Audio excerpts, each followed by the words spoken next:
Los resultados de las elecciones al Parlamento Europeo sacudieron las políticas nacionales de varios países. En Francia, Emmanuel Macron disolvió la Asamblea Nacional. El primer ministro de Bélgica, Alexander De Croo, dimitió. Y en Alemania, los partidos de gobierno aliados de Olaf Scholz perdieron al punto de dejar al canciller bajo presión. Todo esto ante el repunte de la extrema derecha en esos países y en otros más, aunque los resultados globales mostraron un muro de contención contra los ultraderechistas. De las 7 familias políticas que están en el Parlamento, el Partido Popular, que es de derecha y liderado por Ursula von der Leyen, afianzó su poder al aumentar de escaños hasta quedar con 186, el grupo más fuerte de todos. Los socialdemócratas perdieron 6 puestos y se quedaron con 135. Renovar Europa de Macron y del neerlandés Mark Rutte fueron los grandes derrotados de la noche, con 22 puestos menos de los que tenían, obteniendo finalmente 79.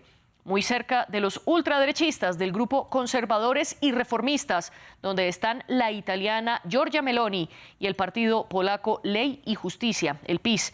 El otro grupo de extrema derecha, Identidad y Democracia, sacó los mismos puestos que tenía antes y los verdes perdieron casi un tercio de sus escaños. Macron no solo perdió en las generales del Parlamento, concretamente en Francia, Agrupación Nacional, el partido de la ultraderechista Marine Le Pen, su mayor opositora, duplicó el número de votos de la coalición oficialista liderada por Renacimiento y sacó más del doble de los escaños que el partido de Macron. Ante estos resultados, el presidente anunció la disolución de la Asamblea Nacional. Veamos más en este reporte. Aunque su partido sufrió una derrota en las elecciones europeas, Emmanuel Macron no estaba obligado a disolver la Asamblea. Pero el presidente francés usó uno de sus poderes constitucionales para convocar a elecciones legislativas anticipadas. Desde 2022, el partido presidencial Renacimiento y sus aliados tenían una mayoría simple en la Asamblea Nacional con 250 diputados, cuando la mayoría absoluta es de 289. El partido de extrema derecha, Agrupación Nacional, contaba con 88 diputados, y la NUPS, la alianza de partidos de izquierda, 149 escaños. Entonces, ¿cuáles son los posibles escenarios de las próximas elecciones? Este es el escenario más favorecedor para Macron, una elección anticipada que impulsa a votantes de diferentes tendencias políticas a unirse en torno a una candidatura dominante, para detener los logros de la extrema derecha. Es una apuesta muy arriesgada. El llamado voto republicano contra la extrema derecha se ha visto en gran medida erosionado. En estas elecciones incluso ganaron nuevos votantes. Otra posibilidad es que ningún partido gane algo cercano a una mayoría, conduciendo a un parlamento desordenado durante los próximos 3 años que le quedan a Macron en la presidencia, y haciendo que los trámites legislativos tengan aún más tropiezos. Pero hay otro resultado posible, una amplia victoria de la oposición de extrema derecha o de izquierda, la cual podría conducir a lo que se llama cohabitación en Francia, cuando el presidente se ve obligado a nombrar un primer ministro de la oposición política, al ser el único candidato capaz de ganar el respaldo de una mayoría de diputados en la Asamblea Nacional. El presidente tiene que esperar por lo menos un año después de las elecciones si quiere disolver de nuevo la Asamblea. Más allá del panorama en Francia, ¿qué tanto avanzó la ultraderecha en el bloque de los 27? ¿Con quién harán alianzas los populares de von der Leyen? ¿Y por qué estas elecciones al Parlamento Europeo sacudieron de tal manera las políticas nacionales? Ese es el debate de hoy en France 24. Desde Barcelona nos acompaña Steven Forti, profesor de Historia Contemporánea en la Universidad Autónoma de Barcelona, experto en fascismo, populismo y extrema derecha en el siglo XX hasta la actualidad, autor además de Extrema Derecha 2.0, qué es y cómo combatirla. Y desde Santiago de Chile se conecta con nosotros Guido Larsson, analista político y experto en terrorismo internacional. Él además es docente de la Universidad del Desarrollo en Chile. Gracias a los dos por acompañarnos y a quienes nos están viendo y nos están escuchando. Les recuerdo que estamos en las redes sociales como @France24_ES y mi cuenta personal es @MariaClaguirre. También pueden escuchar este y todos los debates a través de Apple Podcasts, Spotify, Deezer y TuneIn. Profesor Steven Forti, bienvenido de nuevo al debate de France 24. Comienzo con usted. ¿Cuál es el panorama general que usted da luego de los resultados del Parlamento Europeo? Buenas tardes, un gusto acompañaros. Bueno, el resultado, digamos, puede tener diferentes lecturas. Por un lado, podríamos decir que la mayoría europeísta, que reúne populares, socialdemócratas y liberales, aunque ha perdido, ¿no?, como en el caso de Renew Europe, algunos escaños, mantiene una mayoría en el Parlamento y podría entonces ofrecer, digamos, una continuidad en la línea de los últimos 5 años con von der Leyen u otra figura como presidenta de la Comisión Europea.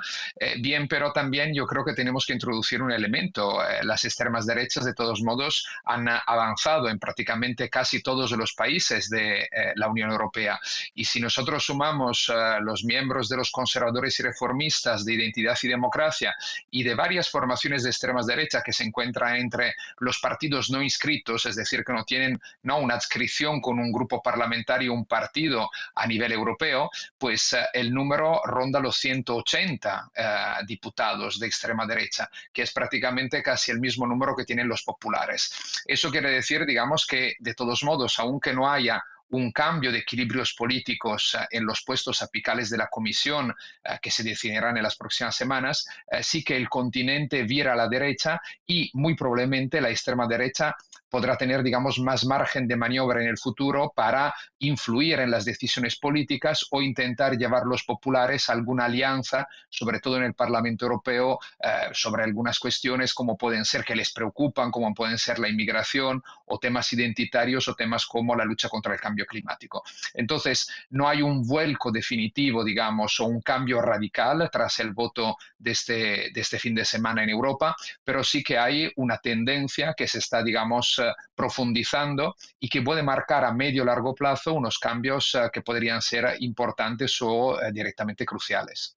Y a propósito de esto último que usted menciona, que no hubo un cambio radical, pero sí se comienza a marcar una tendencia, quiero preguntarle en esa misma línea a Guido Larsson, gracias por acompañarnos aquí en el debate. ¿Cómo interpretar entonces que una de las agrupaciones de extrema derecha en el Parlamento, los conservadores y reformistas, hayan aumentado tanto sus escaños, mientras que Identidad y Democracia se quedó con los mismos que obtuvo entre 2019 y 2024?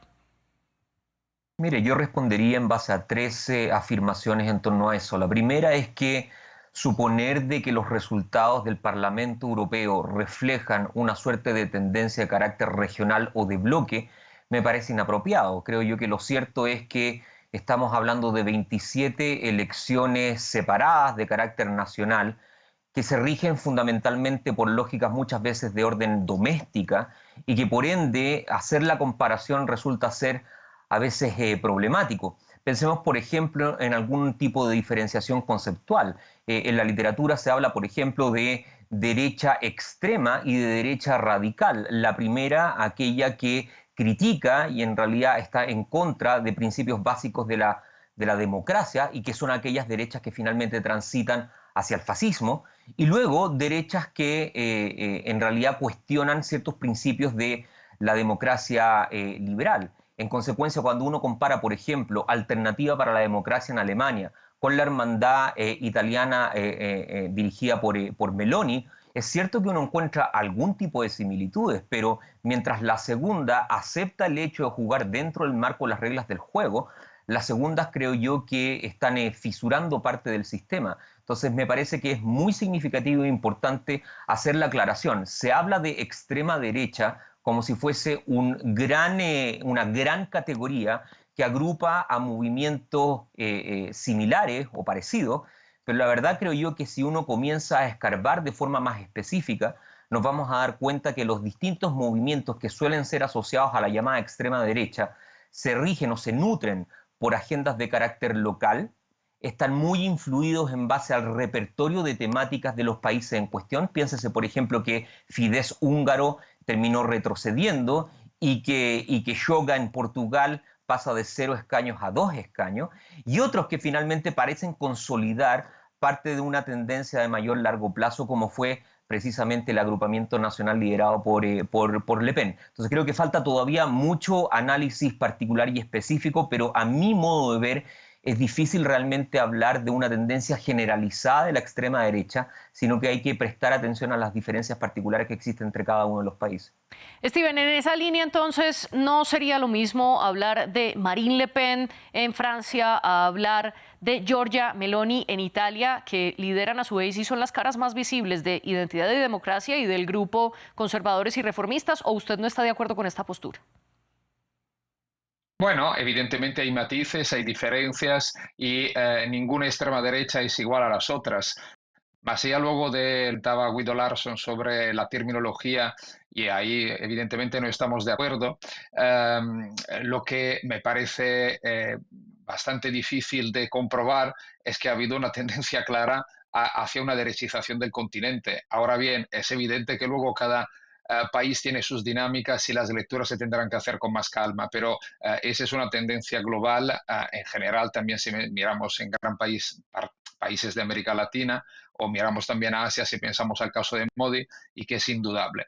Ahora bien, entre el caso de Marine Le Pen en Francia y Giorgia Meloni en Italia, no cabe ninguna duda que, por un lado, son miembros de partidos distintos. En el caso de Le Pen, Identidad y Democracia, junto, por ejemplo, a Matteo Salvini, u otras formaciones de otros países europeos, y por el caso de Giorgia Meloni y Hermanos de Italia, es miembro y es presidente en ese momento de los conservadores y reformistas europeos. Una de las principales diferencias entre estos dos grupos son la colocación internacional. Mientras que los conservadores y reformistas europeos han tenido una postura claramente o a veces solo pragmáticamente atlantista, es decir, a favor de la OTAN e inclusive del envío de armas a Ucrania, y Meloni es una figura paradigmática en ese sentido. El caso de Identidad y Democracia y de Le Pen han tenido en el pasado posturas más cercanas a la Rusia de Putin y más crítica con la Alianza Atlántica. Eso es un punto importante y un elemento que explica también por qué hasta ahora las diferentes formaciones de la extrema derecha europea no han conseguido unificarse en un único grupo. Ahora bien, dicho esto, hay muchos puntos en común desde el punto de vista sobre todo de las referencias ideológicas. Todas estas formaciones, pero no solo las de Le Pen o de Meloni, sino también las extremas derechas de Alemania, de Austria, de Polonia, de Hungría, con sus peculiaridades nacionales, que son indudables, comparten una serie de referencias ideológicas que van desde el ultranacionalismo, el identitarismo, la xenofobia, el rechazo de la inmigración, la islamofobia, el tema del nativismo, el tema evidentemente de defender los valores tradicionales respecto a la familia, las relaciones de género, la insatisfacción de cómo, digamos, la sociedad se está moviendo en las últimas décadas, con un rechazo muy fuerte también a otorgar mayores derechos a las minorías, pensemos al colectivo LGTBI aparte de los migrantes, y también luego unas posiciones que se han definido antiglobalistas. Aquí podemos ver algunos matices sobre la posición económica, pero digamos, en un cierto sentido, critican a la globalización como se ha concebido en los últimos 40 años, pero no ponen en discusión el modelo capitalista y sobre todo el modelo neoliberal dentro de las fronteras de los diferentes estados. Es decir, un antiglobalismo como rechazo del multilateralismo que se ha establecido a nivel mundial poco a poco tras la Segunda Guerra Mundial. Y luego, evidentemente, hay un rechazo a la izquierda que puede ser llamada o bien comunismo, aunque el comunismo en Europa, digamos, no tiene gran predicamento en la actualidad, o bien como antiprogresismo, ¿no? Y entonces la cultura woke, como se suele llamar, la ideología de género, lo que se define en algunos países marxismo cultural. Entonces, resumiendo y cerrando, hay matices, hay diferencias y divergencias entre un país y otro, hay historia y orígenes distintos de esos partidos, pero comparten muchas más cosas respecto a las cosas donde tienen diferencias. Y vamos a hablar precisamente de esos matices nacionales. Guido, quiero que comencemos hablando por Francia. Usted bien lo decía, que el repunte de la ultraderecha tiene que ver mucho con las condiciones de cada uno de los países. Pero ¿cómo explicar, por ejemplo, el resurgimiento y la fuerza que ha tomado Marine Le Pen, teniendo en cuenta que, por ejemplo, en las elecciones de la Asamblea Nacional en 2022, su partido Agrupación Nacional fue el tercero más votado y obtuvo solo 89 escaños, cuando el partido de Macron obtuvo 245, siendo el más votado? Y además, justo también en ese año, Macron le ganó en las 2 vueltas presidenciales a Le Pen, y ahora Agrupación Nacional duplica y más que duplica los votos del partido de Macron para el Parlamento Europeo. ¿Cómo explicar entonces este viraje en los últimos 2 años? Mire, diría varias cosas. Lo primero es que la literatura identifica que este tipo de elecciones que acaban de ocurrir durante los últimos 4 días obedecen a lo que a veces se denominan elecciones de segundo orden. Eso quiere decir que son elecciones para las cuales la atención mediática es menor respecto de elecciones a parlamento o a presidente. El grado de recursos que imponen los partidos también es deficitario y eventualmente también los electores tienden a tener votaciones más ideológicas o más comprometidas desde el punto de vista de la emocionalidad política antes que del cálculo electoral. Y yo creo que el escenario, particularmente el escenario francés, crítico, por cierto, de Macron, no hay que olvidar, digamos, la serie de conflictos y protestas que ha estado observando el presidente Macron durante los últimos meses, contribuye precisamente a mirar hacia una dirección contraria a lo que manifiesta finalmente la flexibilidad y plasticidad que tiene finalmente la política.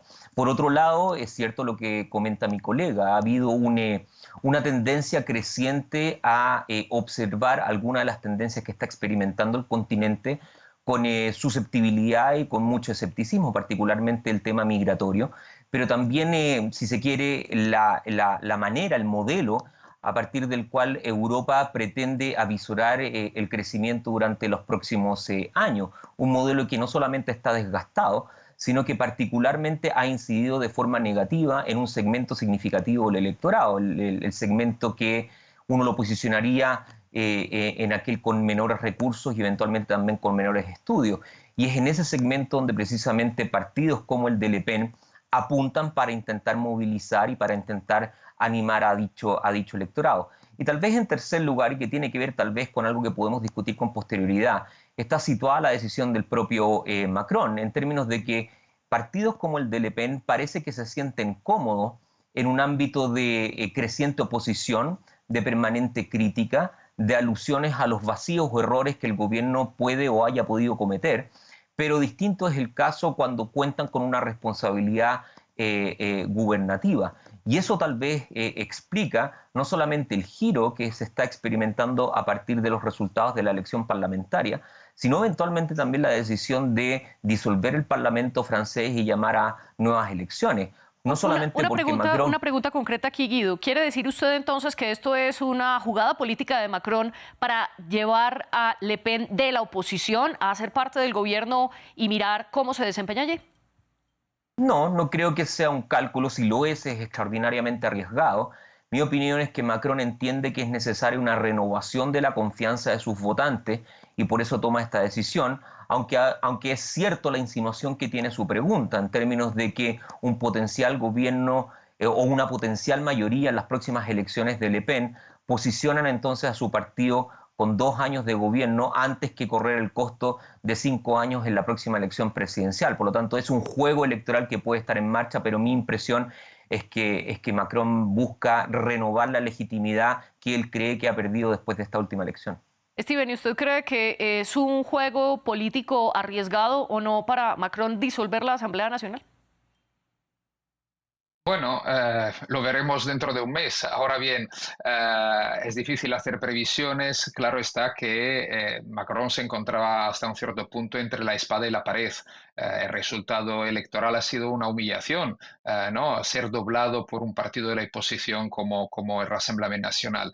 Y por otro lado, entonces, ha intentado, digamos, hacer lo que Pedro Sánchez, en cierta manera, hizo el año pasado en España tras la derrota de las elecciones municipales y autonómicas de mayo de 2023, convocando elecciones anticipadas en un sistema, de todos modos, político que es distinto. Francia es un sistema semipresidencialista, España tiene un sistema parlamentario, pero bueno, Sánchez convocó elecciones al 23 de julio para intentar, digamos, frente al avance en las municipales y autonómicas de la derecha de los populares y la extrema derecha de Vox, que estaban pactando gobiernos en ámbito local, movilizar el electorado progresista para conseguir, digamos, mantenerse en el gobierno, y lo ha ido, aunque a duras penas. El sistema y el contexto no es lo mismo, pero a mí me parece que la jugada de Macron tiene algo de parecido. No perdamos de vista otra cuestión que va a interesar mucho no solo a los ciudadanos franceses, sino a los ciudadanos europeos y más allá de Europa, que justamente en los días en que se celebrarán las dos vueltas de los comicios franceses, se tendrá que llegar a un acuerdo sobre, ¿no?, la mayoría parlamentaria en Bruselas y quienes ocuparán, ¿no?, los top jobs, los puestos apicales en la Comisión, en el Consejo Europeo, en la presidencia del Parlamento Europeo, etcétera, etcétera, ¿no? Y entonces, bueno, será también un clima peculiar y Macron no sabemos si en ese contexto, digamos, tendrá un papel más activo por ¿no?, la situación que se está viviendo electoral en Francia o menos activo. Y justo ahí veremos precisamente esas alianzas, qué tanto se acercan a estos partidos o no, por ejemplo, los populares del Parlamento. Guido, quiero preguntarle en ese sentido sobre lo que los socialdemócratas, los verdes y la izquierda del Europarlamento han tildado como la normalización de la ultraderecha. ¿Estamos viendo esto en estas elecciones y concretamente aterrizándolo en el caso de Alemania, donde la AfD fue el segundo partido más votado en estos comicios y pasó de obtener 6 escaños en 2019 a 15 en estas votaciones, y en estas votaciones superó incluso los escaños y los votos que obtuvieron los socialdemócratas del canciller Olaf Scholz, y además la AfD fue el grupo donde más creció el voto joven. ¿Se está normalizando entonces la ultraderecha? Sí, bueno, esa es una hipótesis que durante algunos años han presentado varios especialistas, entre ellos Cas Mudde, y que mencionan fundamentalmente dos cosas. Número uno, que el repertorio de discurso y de demanda de la llamada ultraderecha ha tendido a desmarginalizarse, ha pasado de la periferia a formar parte del discurso más bien de orden tradicional que uno puede observar en sistema político. Y segundo, una suerte de normalización, incluso a nivel de táctica electoral y de comportamiento de dichas agrupaciones. Ahora, yo creo que uno puede hacer la lectura en torno a las razones que llevan a esa desmarginalización y a esa normalización, pero no cabe olvidar o no cabe prestar atención al hecho de cuáles son realmente acá las responsabilidades del sector de la centroizquierda y de la izquierda a nivel de la política europea. Y a mí me gustaría mencionar al menos dos críticas que han estado esbozándose después de estos resultados. La primera de ellas tiene que ver con una reorientación de discursos típicamente centrados en cuestiones de orden económica, salario, seguridad económica, a cuestiones más bien de orden cultural o posmoderna, algo que la izquierda, sobre todo la izquierda española, ha tomado con mucha fuerza, pero cuyo impacto a nivel electoral es problemático y es mezquino, si es que se me permite la palabra. Eso quiere decir que cuando se empieza a hablar de cosas como inclusión, identidad de género y otro tipo de temática, pareciera ser que el electorado tienda a alejarse antes que responder positivamente a esa integración temática. Y lo segundo tiene que ver con que la izquierda europea, centrándome fundamentalmente en Francia, también en Alemania, por cierto, también en España, no ha sido lo suficientemente sólida para presentar una alternativa de crecimiento económico que no signifique una reforma significativa o incluso una revolución al propio sistema. Entonces uno encuentra discursos de tinte ampliamente marxista, llamémosle así, de reestructuración radical de los presupuestos económicos, antes que una alternativa realista, pero que permita la mejora salarial y la mejora del porvenir finalmente de los ciudadanos europeos. Yo creo que en ese vacío ha sabido operar la extrema derecha y ha logrado entonces capturar un electorado que, al menos desde el punto de vista teórico, debiera ser un electorado proclive finalmente a los discursos de izquierda. Y como usted bien lo dice, en medio de ese descontento han crecido también los populismos, que también incluyen, por supuesto, a las extremas izquierdas, como también lo vimos en estas elecciones en Alemania con el partido o la alianza de Sarah Wagenknecht de Razón y Justicia, arrebatándole votos a la izquierda, de la cual se separó hace pocos meses para crear su propio partido. Pero quiero volver a esa palabra que usted mencionó, Guido, la desmarginalización de la ultraderecha. Steven, ¿hasta qué punto se está desmarginalizando o como se diga esta palabra, el hecho de que, por ejemplo, la cabeza de lista de la AfD en Alemania, quien era Maximilian Krah, fue precisamente retirado al decir que no todos los miembros de la SS de los nazis eran criminales, sobre todo una aseveración que años atrás era impensable en esa Alemania que ha estado avergonzada de los crímenes cometidos en la Segunda Guerra Mundial. Bueno, digamos que el caso de Kra evidentemente ha sonado mucho y es bastante peculiar, ¿no? Teniendo en cuenta el pasado justamente de Alemania. Ahí pero entra también las relaciones que ha tenido Kra y algunos colaboradores suyos con Rusia recibiendo financiación, que ahora está bajo investigación. Entonces, digamos, hay varios elementos. Ahí, digamos, lo que valdría quizás la pena subrayar es cómo, tras todo lo que ha pasado con el caso de Kra en las últimas semanas, AfD, aunque no ha conseguido los resultados mejores, potencialmente superiores al 20%, que algunos sondeos le concedían hace algunos meses, pero se ha convertido, ¿no?, con prácticamente el 16% en el segundo partido. Es decir, digan lo que digan algunos dirigentes de extrema derecha, hay una parte importante del electorado de un país como por ejemplo Alemania que seguirá votando, o al menos en este momento está votando este partido. Y acerca de la normalización o desmarginación de la extrema derecha, yo creo que el dato más importante y más evidente es ver cómo en los últimos años han ido desapareciendo prácticamente en casi todos los países europeos. Se queda casi solo de momento en Alemania, Bélgica y en buena medida todavía hoy en día veremos después del 7 de julio también en Francia, los cordones sanitarios o cordones democráticos, es decir, los pactos entre fuerzas políticas que podían ir de la izquierda a la derecha democrática para excluir a la extrema derecha de las instituciones, ¿no?, o de la llegada al gobierno. Hoy en día la extrema derecha gobierna en varios países, empezando por Italia, siguiendo por Finlandia, pasando luego por Croacia y algunos más con la extrema derecha. La derecha democrática y la extrema derecha pueden, ¿no?, colaborar, pueden gobernar conjuntamente. Entonces, claro, aquí, digamos, se rompen esos cordones que venían a ser, ¿no?, una especie de muros de contención, que es el término que se utiliza en Alemania, para evitar justamente una mayor normalización.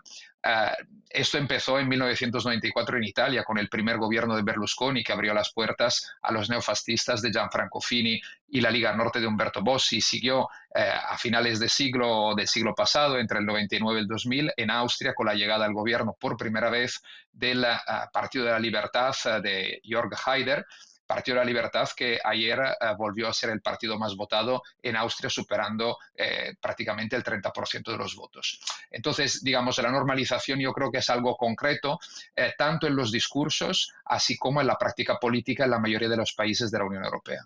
Y usted mencionó dentro de sus ejemplos de cómo se rompe ese cordón sanitario, como se le ha llamado ese muro de contención de la ultraderecha, cómo se rompe en estas elecciones y cómo se ha venido rompiendo también años atrás. Y mencionó el caso de Bélgica, que es por el que le quiero preguntar a Guido. En ese cordón sanitario, el primer ministro Alexander De Croo había conformado un gobierno con 7 partidos diferentes.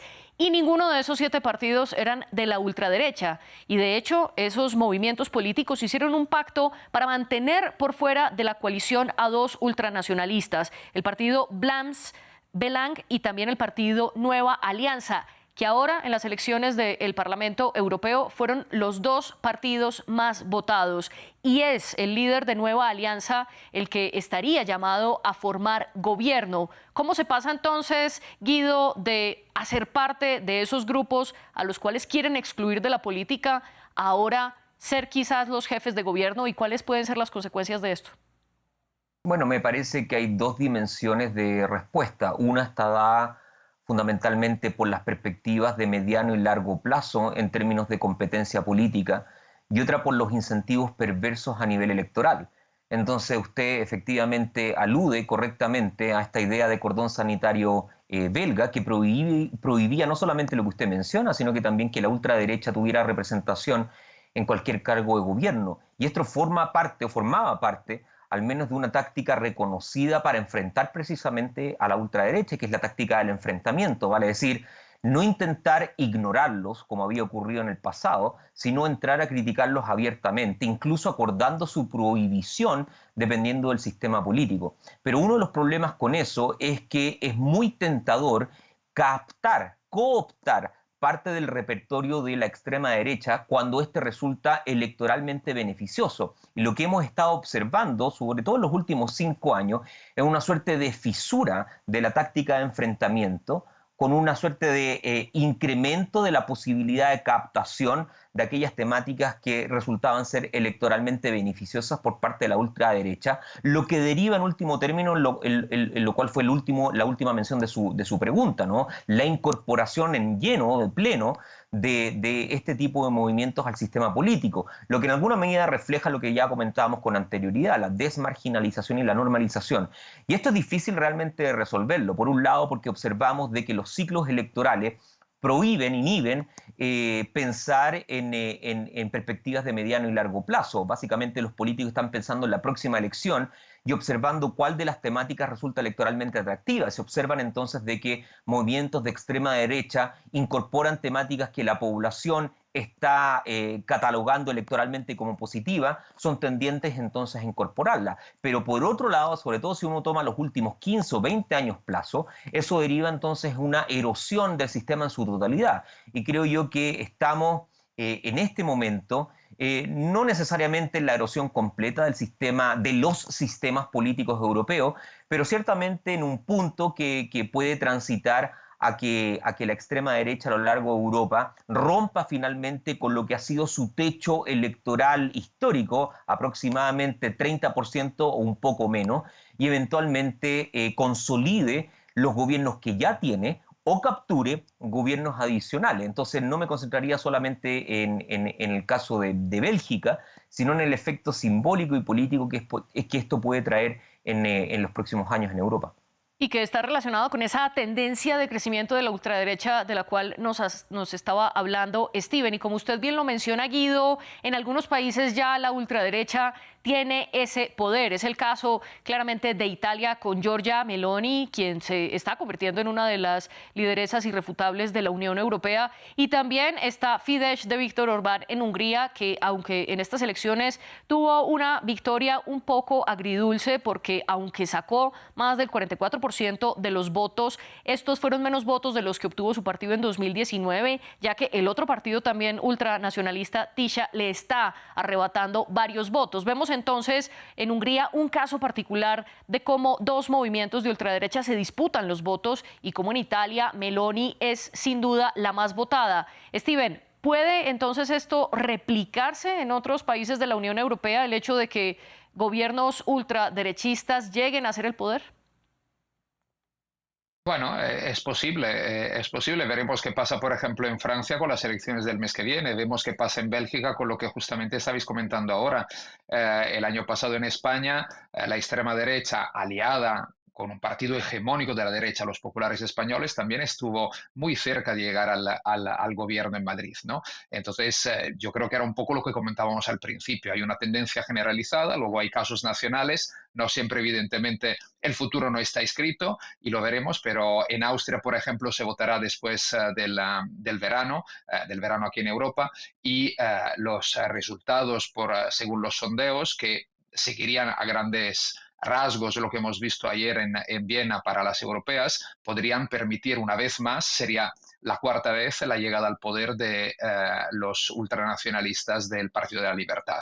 Sobre Italia y Hungría yo puntualizaría brevemente dos cosas. Por un lado, Meloni ayer se ha reforzado con el voto en las europeas. Su partido, con casi el 29%, ha sido el primero en Italia, y la coalición de gobierno junto a Forza Italia y la Liga se ha mantenido, ¿no?, como el bloque más importante, el bloque de la derecha, y entonces Meloni tendrá buenas cartas para jugar en las negociaciones para conseguir quizás una buena comisaría, una comisaría de peso para Italia. Se hace, por ejemplo, en la prensa en estos días la posibilidad de que haya un comisario italiano en defensa, que es una comisaría importante teniendo en cuenta la coyuntura actual. En el caso de Hungría, remarcaría una cuestión, que Hungría ya no es una democracia plena, ¿no? El Parlamento Europeo lo dijo en una moción votada por amplísima mayoría en septiembre del 22, es un régimen híbrido de autocracia electoral.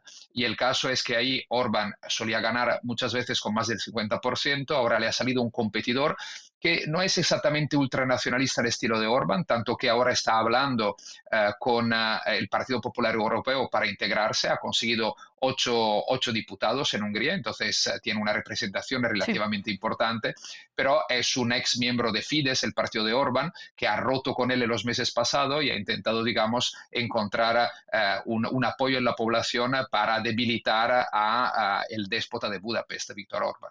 Y quiero simplemente hacer un comentario de contexto para nuestra audiencia. Usted mencionaba las comisarías. La Comisión Europea, que es una especie de ejecutivo, aunque diferente del bloque de los 27, elige 27 comisarías que vienen a ser, valga la comparación, como una especie de ministerios en las que se supone que cada uno de los países da una comisaría o tiene el derecho a tener uno de los comisarios y, como lo decía Steven, se espera que Italia se pueda quedar quizás con la de defensa. Guido, para cerrar este debate, en medio de este panorama, de esta tendencia creciente de la derecha y la ultraderecha en la Unión Europea, ¿qué puede hacer entonces Ursula von der Leyen para garantizar su segundo periodo como la presidenta de la Comisión Europea? Un paso que tiene que ser aprobado por el Consejo Europeo, donde están los líderes del bloque de los 27, y luego ser ratificado por el Parlamento que se acaba de elegir.